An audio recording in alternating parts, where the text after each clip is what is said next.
Hello दोस्तों, नमस्कार। मोहित जी के ट्रिक पर आपका एक बार फिर से स्वागत है।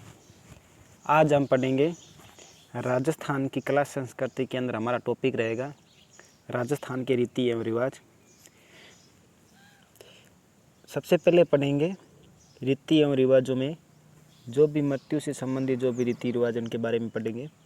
सबसे पहले पढ़ेंगे पानीवाड़ा। मृत व्यक्ति की सूचना ग्राम वासियों तक पहुंचाना पानीवाड़ा कहलाता है। फिर आता है अर्थी।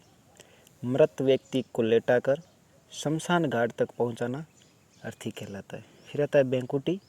मृत व्यक्ति को बैठाकर गाजे बाजे के साथ शमशान पहुंचाया जाता है, उसे बैंकुटी कहते हैं। और जो बैंकुटी के ऊपर से जो बिखेरे गए पैसे, जिसे क्या बखेर कहते हैं, या फेंके गए पैसों को क्या कहते हैं, बखेर कहते हैं। फिर आता है दंडोत। मृतक व्यक्ति के आश्रितों द्वारा अर्थी अथवा बैंकुटी के नीचे से निकलना क्या कहलाता है, दंडोत कहलाता है। फिर आता है आदेटा। शमशान घाट का आधा सफ़र तय करने के पश्चात बैंकुटी को जमीन पर रखकर उसकी दिशा क्या करना, बदलना या परिवर्तन करना क्या कहलाता है, आदेटा कहलाता है। आप इसका स्क्रीनशॉट भी ले सकते हैं। आगे बढ़ेंगे पेज नंबर 2। फिर आएगा पिंडदान। आदेटे के रिवाज के समय जौ के आटे से निर्मित पिंड को चारों दिशाओं में फेंकना क्या कहलाता है, पिंडदान कहलाता है। फिर आता है काठ। मृतक को जलाने के लिए प्रयुक्त जो लकड़ियाँ होती है उसे क्या कहते हैं, उसे काठ कहते हैं। फिर आता है लांपा। मृतक व्यक्ति के उत्तराधिकारी द्वारा मुखाग्नि देना लांपा कहलाता है। फिर आता है कपाल क्रिया। मृतक व्यक्ति की खोपड़ी फोड़कर उसमें घी डालकर जलाना क्या कहलाता है, ये कपाल क्रिया कहलाता है। फिर आता है बदर, या मोस्ट इम्पोर्टेंट लिख के इसको 1 स्टार दो या 2 स्टार दो। मोस्ट इम्पोर्टेंट लिख के इसे आप टिक करें। ये मृतक के आश्रितों द्वारा अपने सिर के बाल उतरवा कर चिता पर समर्पित करना क्या बदर कहलाता है। फिर आता है सांतरवाड़ा। दाह संस्कार के पश्चात ग्रामवासियों द्वारा मृतक के आश्रितों को ढांढस बंधाते हुए घर तक छोड़ कर आना क्या कहलाता है, सांतरवाड़ा कहलाता है। फिर आता है पंथवारी। इसको भी आप मोस्ट इम्पोर्टेंट स्टार लगा के लिख सकते हैं या नोट कर सकते हैं आप इसको, कि किसी भी धार्मिक यात्रा पर जाने से पहले पंथवारी देवी की क्या पूजा की जाती है। आप इसका स्क्रीनशॉट भी ले सकते हो। आगे बढ़ेंगे पेज नंबर 3 की ओर। फिर आएगा फूल चढ़ाना, फूल चुनना। दाह संस्कार के 3 दिन पश्चात मृतक की अस्थियां शमशान घाट से एकत्रित करना क्या कहलाता है, फूल चुनना कहलाता है। आदिवासियों में इसे धारी संस्कार भी कहा जाता है। फिर आता है मोकान। मृतक व्यक्ति के रिश्तेदारों द्वारा शोक अथवा सांत्वना प्रकट करने हेतु किया गया रिवाज क्या कहलाता है, मोकान कहलाता है। फिर होता है दोबड़ियाँ। घर से मृतक के 12वें दिन अंतिम दिन घर में शुद्धिकरण या जल डालकर या गंगा जल डालकर उसका जो शुद्धिकरण किया जाने वाली रिवाज होता है उसे क्या कहते हैं, उसे दोबड़ियाँ कहते हैं। फिर आता है डांगड़ी रात। मृतक के 12वें के पहली रात को भजन कीर्तन या जागरण का आयोजन किया जाता है, उसे डांगड़ी रात कहते हैं। फिर आता है मौसर। मृत व्यक्ति का मृत्यु बोध। आप याद कर सकते हो, मौसर और जोसर दोनों अलग अलग है। एक मौसर होता है, एक जोसर होता है। मौसर मृत व्यक्ति के मतलब मरने पर किया जाता है, और ये जोसर है वो जीवित व्यक्ति है तब भी किया जाता है। तो आप इसको याद ऐसे कर सकते हैं, मो अने मौसर, मो अने मृत्यु, फिर जो अने जोसर, जो अने जीवित। आप ऐसे इसको याद कर सकते हो। ये अलग अलग है मौसर और जोसर दोनों। फिर आता है राव पे।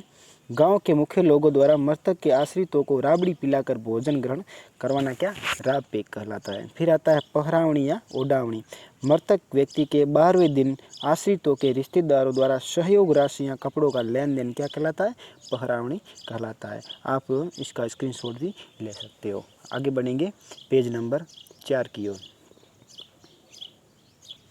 आप इस वीडियो को पूरा का पूरा देखें। यदि आप इसको वीडियो को बीच में स्किप करते हैं तो आप बहुत कुछ खो देते हैं। आप बीच में आपको कुछ भी समझ में नहीं आएगा, इसलिए इस वीडियो को स्टार्ट से लगा के एंड तक देखें। और ये हमारा यूट्यूब चैनल है मोहित जी के ट्रिक। आप यहाँ पर जाके हमारे चैनल को सब्सक्राइब करना और आगे से आगे अपने जो भी आपके साथ फ्रेंड वगैरह उनके साथ शेयर करें और हमारे चैनल को सब्सक्राइब करें। और हमारा टेलीग्राम चैनल भी इसी नाम से है, आप वहाँ जाके उसको भी ऐड कर सकते हो। हमारे और भी अलग अलग सब्जेक्टों के आपके सुविधा के लिए और भी अलग अलग विषयों के हैंड राइटिंग नोट्स जो है आपको मैं रिव्यू करता रहूँगा हमारे चैनल पर। इस प्रकार हम आगे बढ़ेंगे। पगड़ी, क्या पगड़ी, इस रिवाज के तहत परिवार के मुखिया का निर्धारण होता मतलब उसका, जैसे वो कोई परिवार का मुखिया है, यदि वो कोई बड़ा व्यक्ति चला गया है तो उसके बाद में कि अभी ये पगड़ी मतलब किसके मतलब सिर पे होनी चाहिए, मतलब इज्जत है, जो भी उसकी जो मतलब शान है, शोहरत है, अभी जो परिवार के अंदर जो मेन मुखिया है उसका निर्धारण किया जाता है किसके द्वारा, ये पगड़ी के द्वारा। फिर आता है गंगा प्रसादी, क्या गंगा प्रसादी, गंगा जी का प्रसाद वितरित कर मृतक के 12वें दिन पूर्ण होने की घोषणा करना क्या गंगा प्रसादी कहलाता है। आप इसका स्क्रीनशॉट भी ले सकते हो। आगे बढ़ेंगे पेज नंबर 5 की ओर। अभी हमने जो भी पढ़े वो मृत्यु से संबंधित रीति रिवाज थे। अब अपन पढ़ेंगे जन्म से संबंधित जो भी रीति रिवाज है उनके बारे में। तो सबसे पहले हम देखेंगे जीवन घुंटी।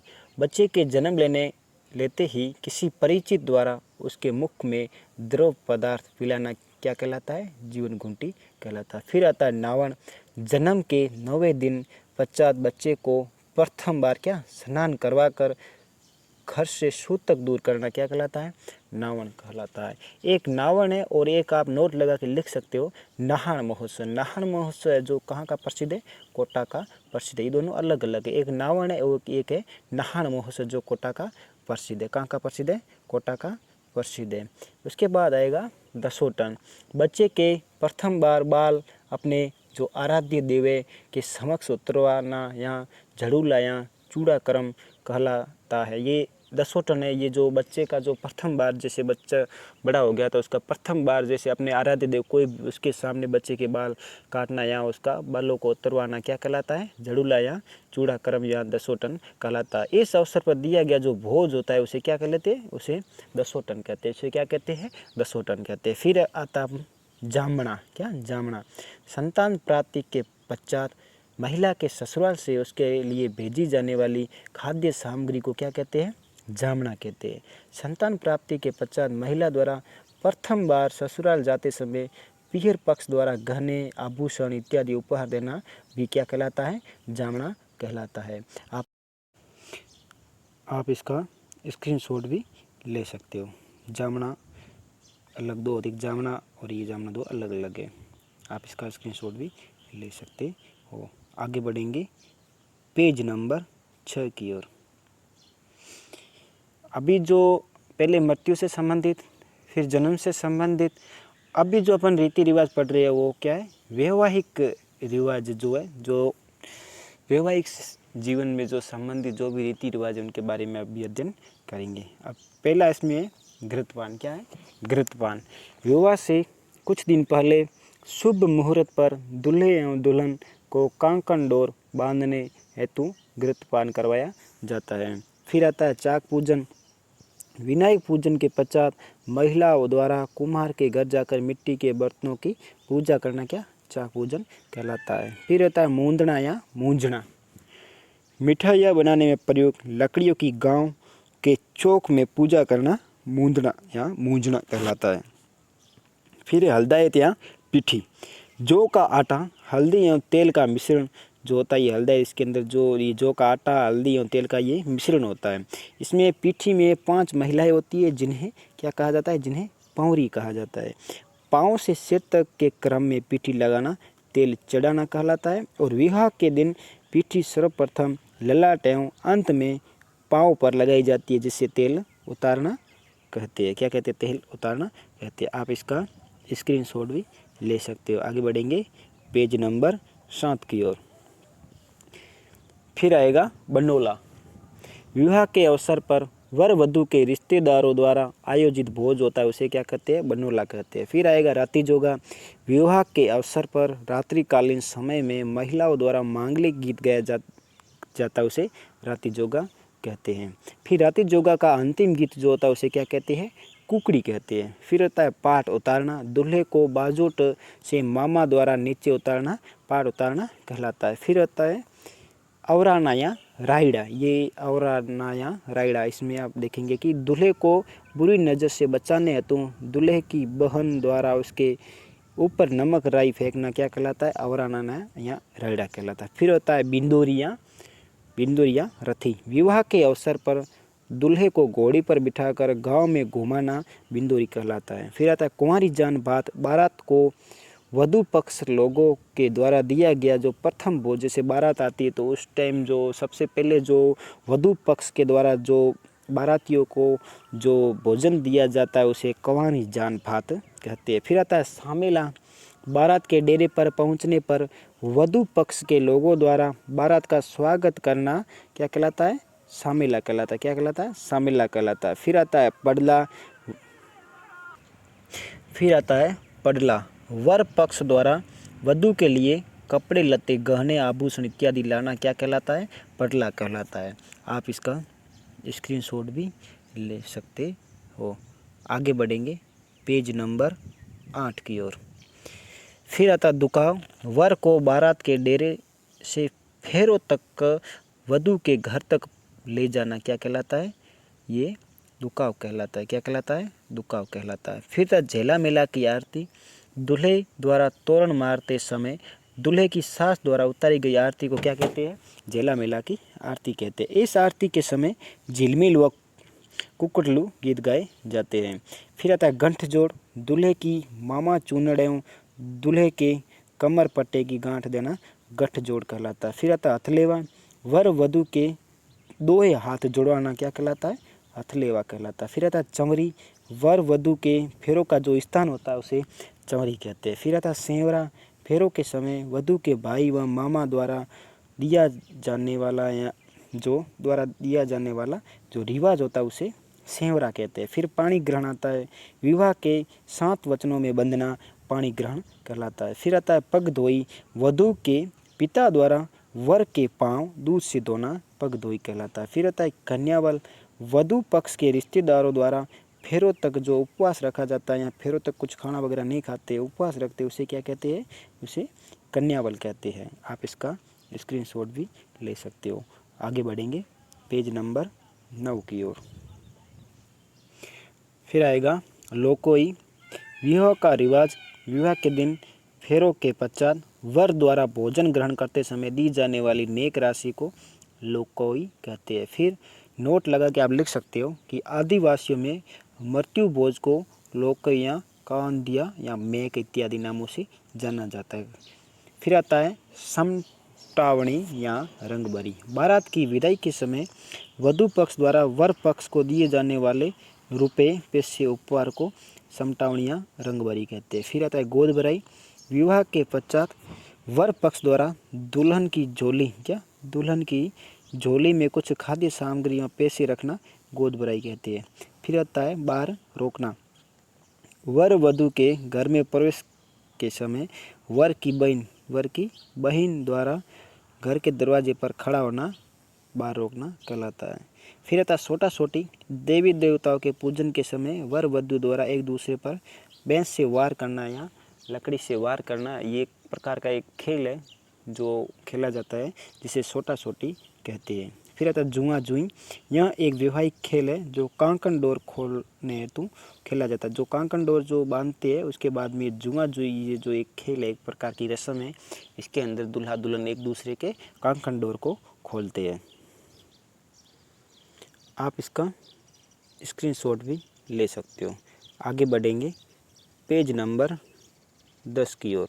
9 पढ़ लिया, फिर आगे बढ़ेंगे पेज नंबर 10 की ओर। फिर आएगा सुहाग थाल, नववधू द्वारा अपने ससुराल पक्ष की महिलाओं के साथ प्रथम बार जो भोजन करना या प्रथम बार भोजन बनाना उसे क्या सुहाग थाल कहते हैं।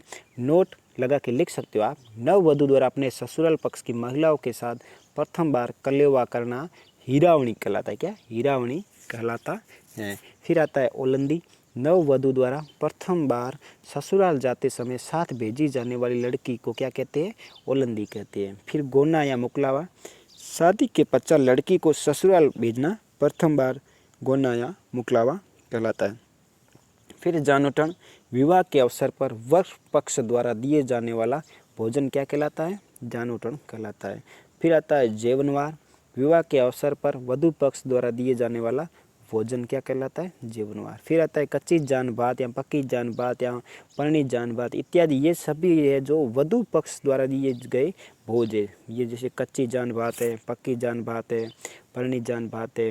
आपको समझ में आ गया? सुहाग थाल, ओलंदी, गोना मुकलावा, जनोटन, जेवनवार, कच्ची जान बात, पक्की जान बात, परिणीत जान बात, तो ये सब कुछ आपको समझ में आ गया होगा। इस प्रकार अपन आगे बढ़ेंगे पेज नंबर 11 की ओर। उससे पहले आप इसका स्क्रीनशॉट ले सकते हो। आगे बढ़ेंगे पेज नंबर 11 की ओर। फिर आता है रियाण या रेयाण। पश्चिमी राजस्थान में मेहमानों का अफीम से जो मनुहार या करना या उनका स्वागत करना रियाण या रेयाण कहलाता है। फिर आता है नांगल।